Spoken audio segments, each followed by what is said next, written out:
Europe 1, faites entrer l'invité, 10h30 midi. Walter. Alors, Denise Bombardier, rebonjour. Pour ceux qui ne vous connaîtraient pas, Dieu sait s'ils sont peu nombreux, quand même quelques petites présentations. Vous êtes journaliste, romancière, essayiste, productrice et animatrice de télévision, ce qui nous change un petit peu, parce que d'habitude, le Québec n'envoie ici que des chanteuses et des cannibales. Mais après tout, j'ose dire, c'est une question de, si j'ose dire, c'est une question de goût, finalement. Qu'est-ce qui est plus grave, quelqu'un qui vous casse les oreilles ou quelqu'un qui vous les mange, on peut se poser la question. D'ailleurs, est-ce que vous connaissez le point commun entre les victimes de Lucas Magnotta qui se fait découper donc, et l'équipe de France de football? Non, ils ont tous les deux fini en quart. Voilà. Alors au moins. Oui, mais au moins Walter, ils étaient à l'Euro, contrairement aux Belges qui n'y étaient pas. Tout à fait, Michel. Je le rappelle quand même. Oui, tout à fait. C'est ce qu'on appelle la pudeur. Et ça nous a évité d'ailleurs en Belgique les propos d'après le match de samedi. Je ne sais pas si vous avez entendu les joueurs. On n'y peut rien, c'est pas de notre faute, on n'a pas fait ce qu'on pouvait. Moi, on n'avait plus vu autant de mecs dire en cœur, c'est pas de ma faute depuis les procès de Nuremberg. Bref, trêve de sport-spectacle. Revenons à vous, Denise, et à votre talent de plume. Vous venez de sortir votre 18e roman. Vous avez donc écrit plus de livres à vous seul que l'ensemble des candidats de Secret Story n'en ont lu tous ensemble. D'ailleurs, parenthèse, au début vous tombez bien, Denise Bombardier déteste la télé-réalité. Oui, j'allais y venir.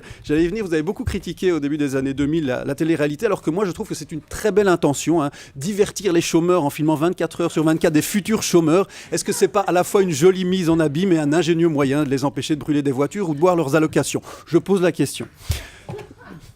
Dans votre dernier ouvrage, L'Anglais, vous nous prouvez qu'on peut découvrir l'amour à plus de 60 ans. Alors moi, je pourrais vous répondre qu'on peut également facilement trouver l'amour à moins de 60 €, mais on n'est pas là pour parler de nos soirées au bois de Boulogne.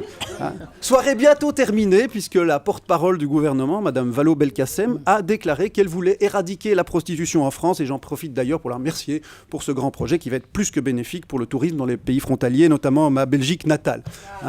Encore un sujet qui vous tient à cœur. Où là, c'est autorisé. Où c'est autorisé. Un sujet qui vous tient à cœur, tout ça, puisque vous êtes notamment passionné pour l'affaire DSK. DSK avec qui Michel Drucker a un grand point commun, puisque les deux ont la même obsession, séduire les ménagères de moins de 50 ans.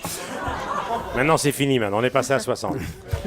Alors vous êtes exprimé au sujet donc de la prostitution, de l'affaire DSK, dans le journal Le Devoir, journal québécois, où vous rédigez chaque semaine une chronique politique. Alors le Devoir, c'est un journal peu connu en France, mais qui est un peu la référence en matière de presse de qualité c'est le monde. Au Québec. Voilà, j'en veux pour preuve un article pris au hasard sur leur site.